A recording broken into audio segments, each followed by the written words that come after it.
Ladies and gentlemen, please welcome CEO of the National Rifle Association, Wayne LaPierre.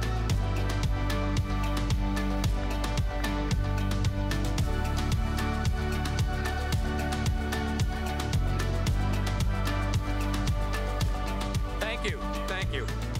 And I applaud all of you for being here today.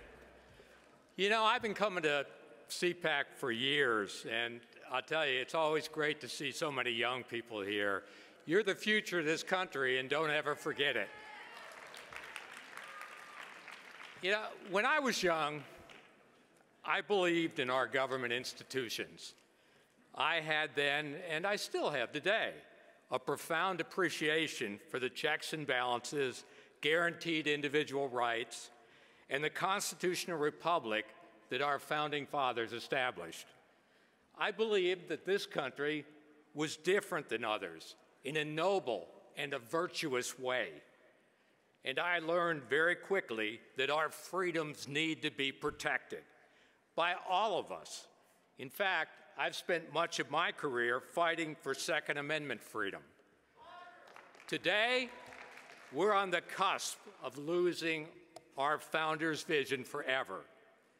Anti-gun, anti-freedom politicians are shamelessly and illegally using the awesome power of government to trample those rights, to exact revenge on their political adversaries, to destroy organizations and individuals who get in the way of their personal political agendas. Let me be very specific about what I'm talking about. Back in 2016, when the polls confirmed that the men and women of the NRA played a major role in defeating Hillary Clinton, our political opponents embarked upon a sinister scheme to wipe NRA off the political map. They plotted to weaponize the offices of state attorneys generals in nearly every anti-gun jurisdiction in the United States.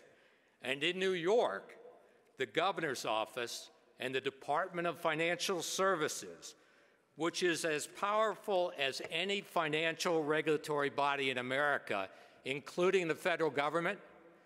To put it simply, they unleashed the vast power of state governments and regulatory agencies in an attempt to crush and destroy us. It started in New York when then Governor Andrew Cuomo and Maria Volo, who was head of the Department of Financial Services, they sent letters to the CEOs of all banks and insurance companies all across the country, making it clear that unless their financial institutions stopped doing business with the NRA, they would find themselves in the crosshairs of New York government agents to be harassed, hassled, and persecuted into submission. They tried to blacklist the NRA. The message was crystal clear. If you are a regulated financial institution, you should drop the NRA or else. In fact, Cuomo stated it plainly when he said, quote, "If I could have put the NRA out of business, I would have done it 20 years ago," and he hoped to do just that.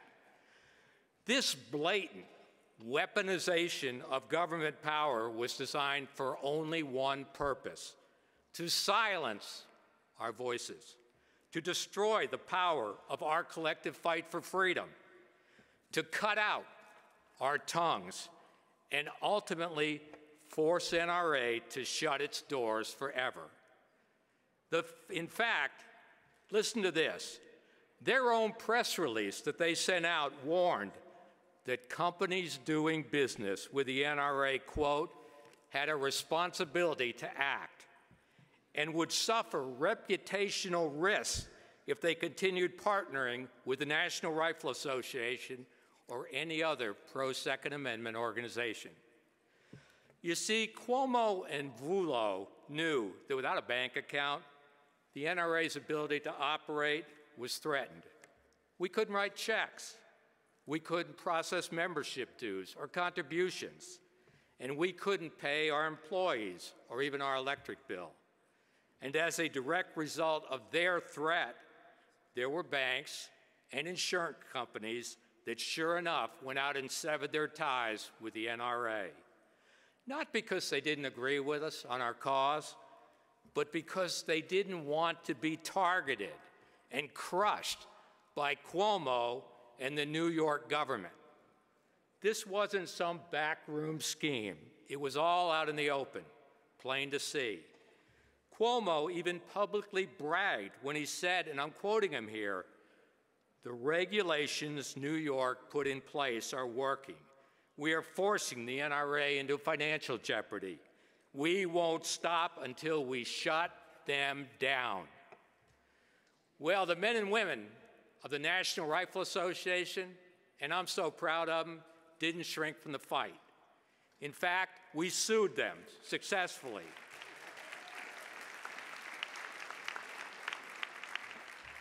A senior judge in New York 3 times overruled motions to dismiss our claims, and the NRA was headed toward its day in court.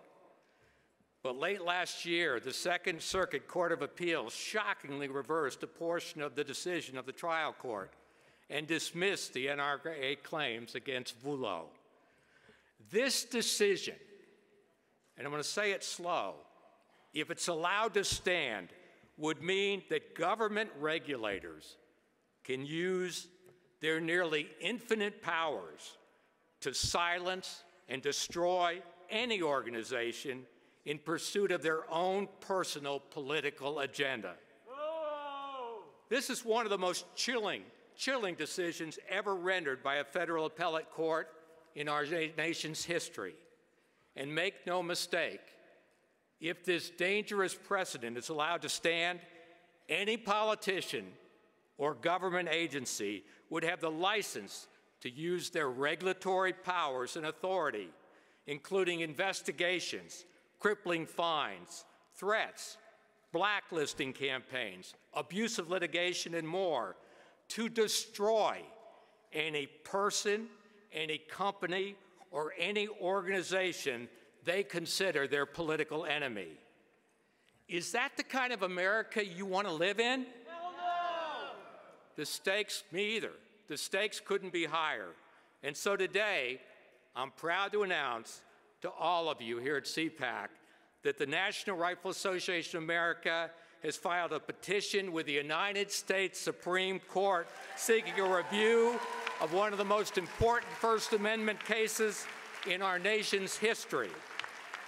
Because this case is going to decide if every American still has a guaranteed freedom of speech and assembly, or if government officials can weaponize their powers to take down anyone that they don't like. This just isn't NRA's fight. This is your fight. This isn't a liberal or conservative fight.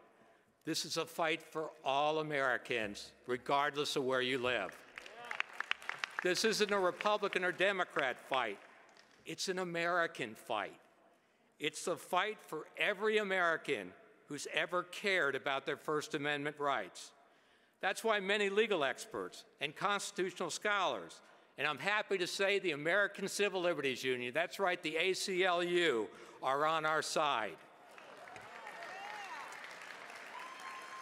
You know, the very idea that all of us right here and right now can speak together freely, collaborate, use our collective voices to advocate for the policies and principles we believe in, that's a special American freedom.